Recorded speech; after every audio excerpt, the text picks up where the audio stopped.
The fluorescent lights of the congressional hearing room hummed softly, casting sharp shadows across the mahogany desks where America's elected officials sat in judgment of one another. Outside, rain streaked the tall windows overlooking Capitol Hill, but inside the air was electric, charged with the kind of tension that precedes a storm. Representative Nancy Mace leaned back in her leather chair, a smile playing at the corners of her mouth. For the past 20 minutes, Representative Jasmine Crockett had been methodically dismantling arguments about federal overreach in election administration, her voice steady, her data airtight, her demeanor unshakable. Mace had heard enough. She reached for her microphone, the metallic click echoing through the suddenly silent chamber. Cameras swiveled. Staffers froze mid-keystroke. Even the stenographer's fingers paused above her machine. "Representative Crockett," Mace began, her voice dripping with condescension, "I find it amusing that someone who's been in Congress for barely a year thinks she understands election systems better than those of us who've actually built them at the state level." She paused, letting the words hang in the air like smoke. Maybe things work differently down in Texas, but here in the real world, the issues you're describing are— She waved her hand dismissively toward Crockett's stack of meticulously organized reports. Almost laughable. And then she laughed, a theatrical, cutting sound that seemed designed not to express humor but to humiliate. The room held its breath. All eyes turned to Representative Jasmine Crockett, who sat perfectly still, her dark eyes fixed on Mace with an intensity that could cut glass. For 3 long seconds, an eternity in politics, she said nothing. Her hand rested calmly on the table. Her expression revealed nothing. And then, slowly, deliberately, she reached for her microphone. What happened next would become the most replayed congressional moment of the year. To understand what made this confrontation so explosive, you need to know who these two women really are, and how different their paths to power had been. Jasmine Crockett didn't arrive in Congress through traditional political machinery. She earned her way through courtrooms, through late nights poring over election statutes, through the unglamorous work of actually administering democracy rather than just talking about it.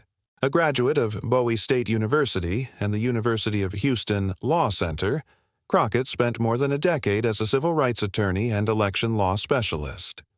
Before her congressional run, she served as the chief election law attorney for Dallas County, one of the most complex electoral jurisdictions in America, overseeing more than 800 polling locations and 2.6 million registered voters. This wasn't theoretical work. Crockett personally designed ballot security protocols, trained thousands of poll workers, defended voting procedures in court challenges from both parties, and led the development of Dallas County's revolutionary hybrid paper-digital ballot tracking system, later recognized as a national best practice by the Nonpartisan Election Assistance Commission. "Election security isn't a partisan game," she had said during her first campaign. "It's about making sure every legitimate vote counts and that Americans can trust the system. Period." At 43, Crockett brought to Congress something increasingly rare: practical expertise in the very systems she was now tasked with legislating. She didn't speak in talking points. She spoke in case law, data sets, and operational realities. Her preparation for hearings was legendary among staff. She didn't wing it. She never needed to. Nancy Mace, by contrast, had built her political identity on a very different foundation, one of toughness, defiance, and conservative principle. The first woman to graduate from the Citadel's Corps of Cadets, Mace had spent her career breaking barriers in male-dominated spaces. She served in the South Carolina State House before winning her congressional seat in 2020, positioning herself as a pragmatic conservative who could win in swing districts by focusing on results over ideology.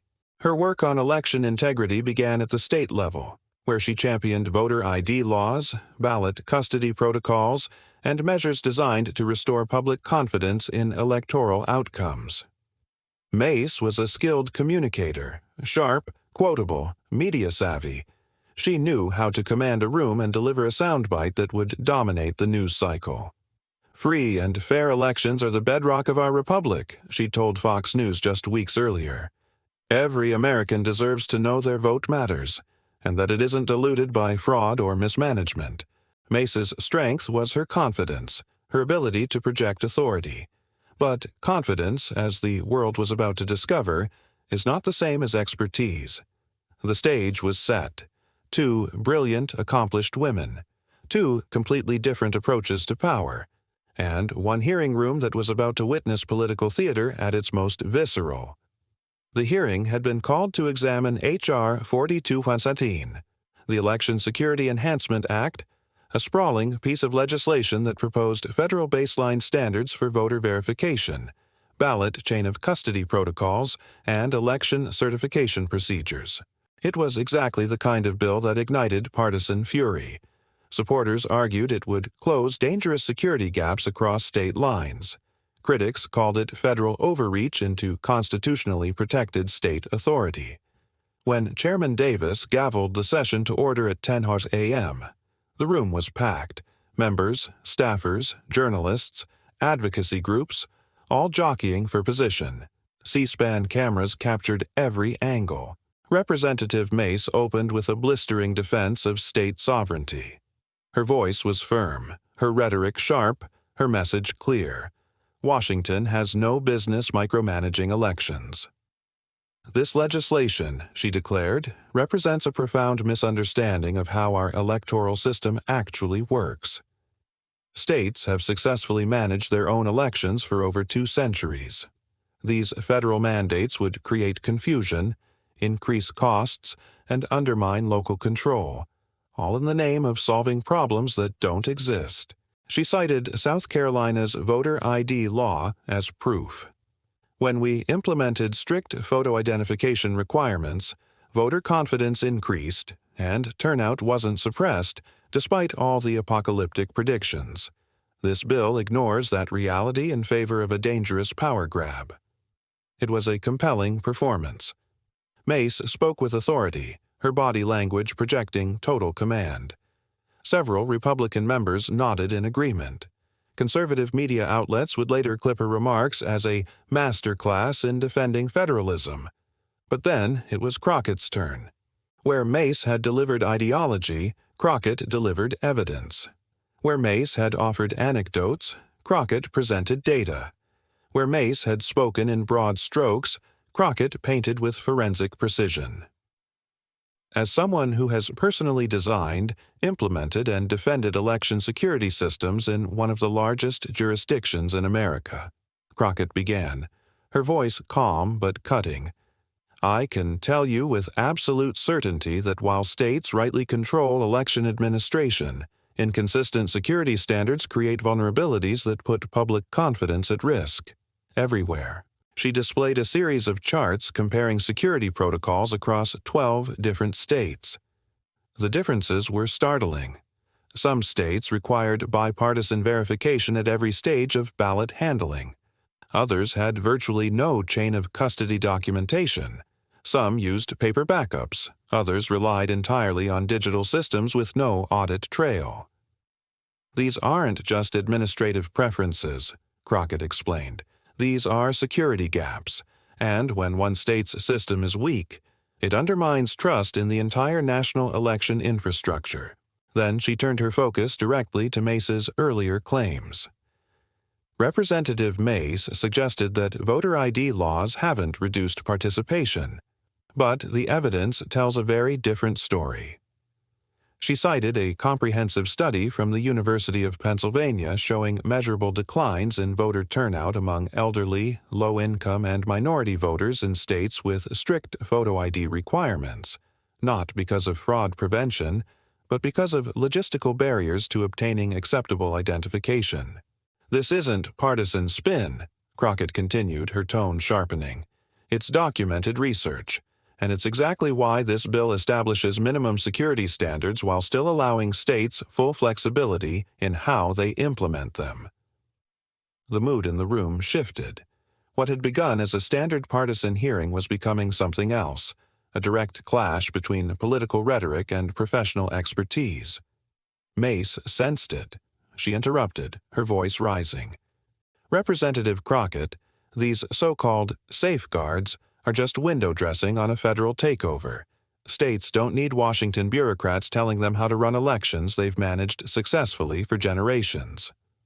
Crockett didn't flinch. With respect, Representative Mace, election administration has evolved dramatically. We're now facing cybersecurity threats, foreign interference attempts, and disinformation campaigns that didn't exist a generation ago. This bill doesn't strip states of authority. It ensures consistent protection against modern threats. The exchange intensified when the discussion turned to ballot chain of custody protocols, the procedures governing how ballots are transported, stored, and counted. Mace seized the opportunity to showcase South Carolina's system. "We've implemented one of the most secure chain of custody protocols in the nation," she declared proudly.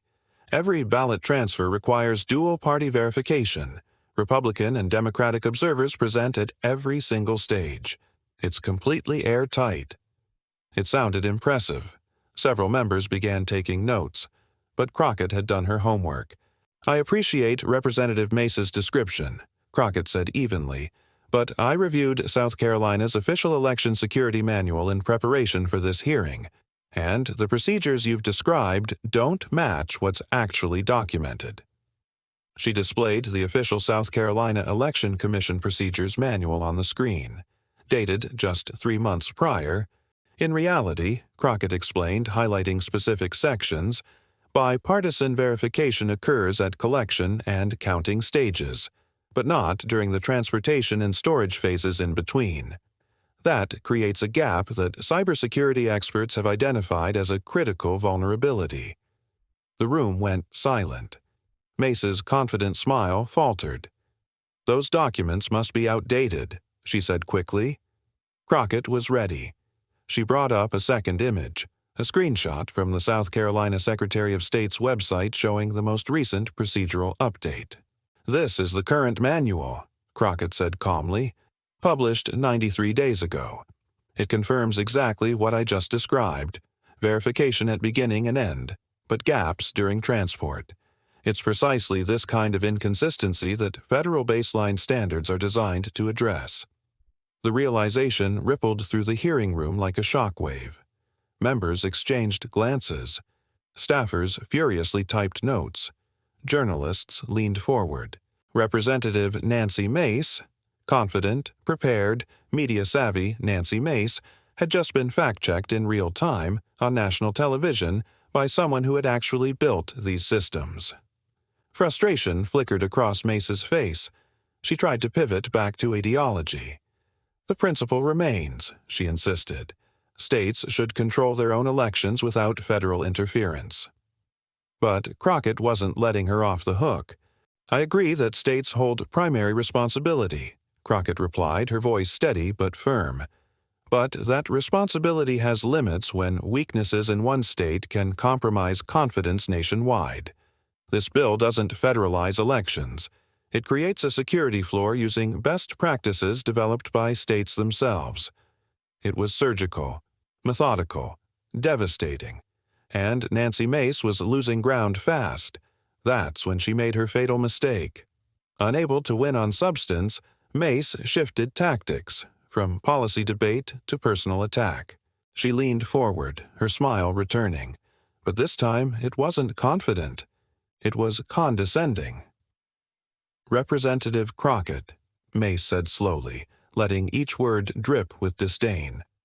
"I find it amusing that someone who's been in Congress for barely a year believes she understands election systems better than those of us who've actually worked to build them at the state level." The insult was deliberate, public, designed to humiliate. "Maybe things work differently in Texas," Mace continued, her voice rising slightly, "but in the real world, the issues you're describing are—" She gestured dismissively at Crockett's carefully organized documents. "Almost laughable." And then she laughed, loud, theatrical, cruel. It echoed through the chamber like a slap. The room froze. This wasn't policy disagreement anymore. This was personal disrespect, an attempt to belittle a colleague in front of the nation. For 3 full seconds, Representative Jasmine Crockett sat in absolute silence. Her hands rested calmly on the table. Her expression was unreadable. No anger, no surprise, no emotion at all. Just cold, focused intensity. And then, slowly, she reached for her microphone.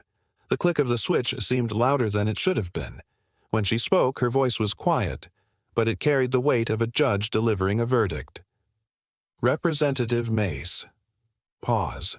Before I came to Congress, I served as chief election law attorney for Dallas County, where I personally oversaw security operations for over 800 polling sites and 2.6 million registered voters. Her eyes never left Mace's face. I personally wrote many of the security protocols you've been describing today. I personally defended them in court against challenges from both parties. I personally trained the election officials who implement them. Another pause. The silence was deafening. So, while I appreciate your confidence, Representative Mace, I'd strongly recommend verifying your facts before questioning the credentials of those who've actually designed these systems from the ground up. The temperature in the room plummeted. Nancy Mace's smile vanished instantly, replaced by a rigid, frozen expression that betrayed shock, embarrassment, and the sudden realization that she had badly miscalculated. Committee members sat up straighter. Staffers' eyes went wide. Journalists frantically scribbled notes. One word echoed through every mind in that chamber. Damn. Chairman Davis, sensing the explosive tension, quickly intervened. Thank you, representatives. Let's move on to questions from other members. But it was too late. The moment had already happened, and everyone knew it. What began as Nancy Mace's attempt to dominate through ridicule had backfired spectacularly. Jasmine Crockett hadn't raised her voice. She hadn't insulted anyone. She had simply stated facts, and those facts had obliterated Mace's entire strategy. Within minutes, staffers were texting reporters. Within an hour, clips were circulating on social media. Within a day, the exchange would be the lead story on every major news network. The headline practically wrote itself, Mace laughs at Crockett. Her cold clapback freezes the room.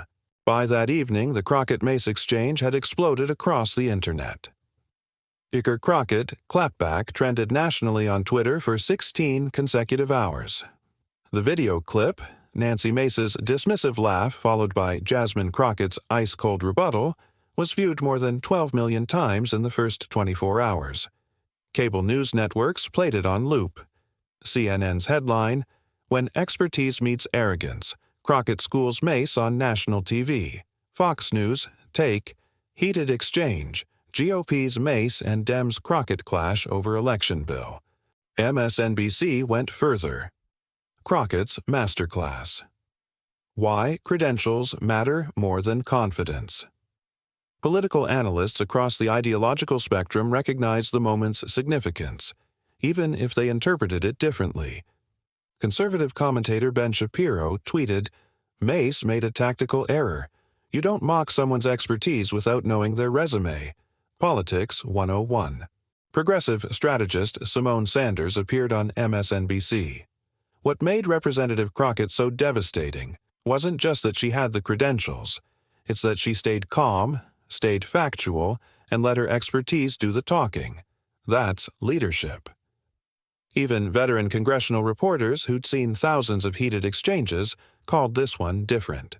The Washington Post ran a feature titled The Day Substance Beat Spectacle, Inside the Crockett-Mace Showdown. The article described how a hearing that began with partisan talking points had transformed into a rare moment of accountability, where verifiable expertise trumped political theater. One longtime Capitol Hill correspondent wrote, In an era where confidence often substitutes for competence, Representative Crockett reminded us that there's no substitute for actually knowing what you're talking about. For Nancy Mace, managing the aftermath required careful navigation. Her initial response, a tweet saying, "Vigorous debate makes stronger legislation," was widely seen as an attempt to downplay what had happened. It didn't work. As more people watched the full hearing, The gap between Mace's rhetoric and Crockett's expertise became impossible to ignore. 3 days later, appearing on Fox and Friends, Mace took a more direct approach. "Look," she said, choosing her words carefully, "Representative Crockett clearly brought significant hands-on experience to that discussion. We disagree on the proper balance between federal and state authority, but I respect her background, and we're now working together on amendments that protect election security while preserving state flexibility." It was as close to an acknowledgment as Mace was likely to give, and political observers credited her with damage control that avoided turning one bad moment into a prolonged crisis. For Jasmine Crockett, the exchange catapulted her into the national spotlight. Media requests flooded her office. Progressive advocacy groups hailed her as a new champion. Clips of her calm, fact-based demolition of Mace's arguments were shared millions of times with captions like, "This is what real expertise looks like," and "Know your opponent before you challenge them." But Crockett, true to form, refused to let the moment become about personality. When she appeared on CBS's Face the Nation that Sunday, moderator Margaret Brennan asked about the viral exchange. Crockett's response was characteristically disciplined. "This isn't about any single moment between two members. It's about getting the policy right. Representative Mace and I are now collaborating on amendments that strengthen security while respecting state authority. That's what matters, not sound bites." It was the perfect answer, keeping the focus on substance, demonstrating maturity, and reinforcing her reputation as someone more interested in solutions than spectacle. 2 weeks later, the House Administration Committee reconvened to finalize H.R. 4217. And something remarkable happened. The updated version of the bill included what was now being called the Mace-Crockett Amendment, a bipartisan revision to the provisional ballot verification section that had been one of the bill's most controversial provisions. The amendment replaced rigid procedural mandates with performance-based standards, requiring strict security outcomes but giving states flexibility in how they achieved them. During the markup session, Chairman Davis highlighted the breakthrough. This provision demonstrates how constructive disagreement can lead to better legislation. Representatives Mace and Crockett have shown that members with different philosophies can still work together to improve policy. The amended bill passed the committee 23-7, a shockingly strong bipartisan vote for election-related legislation. Several Republican members who had initially opposed the bill specifically cited the Mace-Crockett Amendment as the reason they now supported it. For election officials nationwide, this was more than political theater. It was meaningful progress. The National Association of Election Directors released a statement. The revised language demonstrates how practical implementation experience leads to smarter policy. Performance-based standards preserve necessary security while respecting the operational realities of diverse local election systems. The Brennan Center for Justice praised it as a model for how federal legislation can set minimum standards without mandating one-size-fits-all procedures. Even conservative groups like the Heritage Foundation, typically skeptical of federal election legislation, acknowledged that the amendment addressed many of their concerns about state autonomy. What had begun with a dismissive laugh and a humiliating clapback had evolved into something far more important: actual legislative progress. 6 months later, when H.R. 4217 reached the Senate floor, the Mace-Crockett Amendment was cited repeatedly as a model of bipartisan compromise. Senator James Lankford, a conservative Republican with deep experience in election law, specifically praised its structure during floor debate. This amendment strikes the right balance: national security standards with state implementation flexibility. It's proof that when you combine expertise with goodwill, you can solve problems instead of just scoring points. The performance-based approach pioneered by Crockett and Mace didn't stop with election security. It influenced later legislation on cybersecurity standards, infrastructure requirements, and even health care quality measures. Lawmakers across committees began adopting similar language that required outcomes rather than dictating processes. The Congressional Research Service eventually published a case study titled "From Confrontation to Collaboration: the Crockett-Mace model for evidence-based lawmaking. It described how a televised conflict evolved into a framework for smarter, more practical legislation, built on expertise rather than ideology. 3 years later, when a new election security bill came before Congress, both Crockett and Mace were appointed to the conference committee tasked with reconciling House and Senate versions. Their joint work again produced meaningful compromises that preserved security integrity while addressing operational realities. What had started as a moment of political combat had become a partnership defined by mutual respect and shared purpose. For ordinary Americans watching from home, the Crockett-Mace story offered something increasingly rare: proof that government can work as intended when elected officials prioritize expertise, evidence, and problem-solving over partisan posturing. A civic education nonprofit even developed a teaching module based on the exchange, using it to show students how democratic institutions function best when participants bring both conviction and competence. The enduring legacy of that hearing wasn't about who won or lost. It was about how real expertise, not just confidence, not just rhetoric, but actual hands-on experience, can transform political conflict into constructive engagement. In a political era often defined by spectacle over substance, by sound bites over solutions, the day Jasmine Crockett's cold-clapback froze, the room became something more meaningful than viral video. It became a reminder that credentials matter, that preparation beats performance, that expertise, when delivered with discipline and focus, can cut through the noise and actually change outcomes. And perhaps most importantly, that sometimes the most powerful response to mockery isn't anger. It's simply telling the truth. If this story reminded you why expertise and integrity matter in leadership, hit that like button and subscribe for more deep dives into the moments that shape our democracy. Drop a comment below. What qualities do you value most in elected officials? Let's keep the conversation going, because truth deserves witnesses.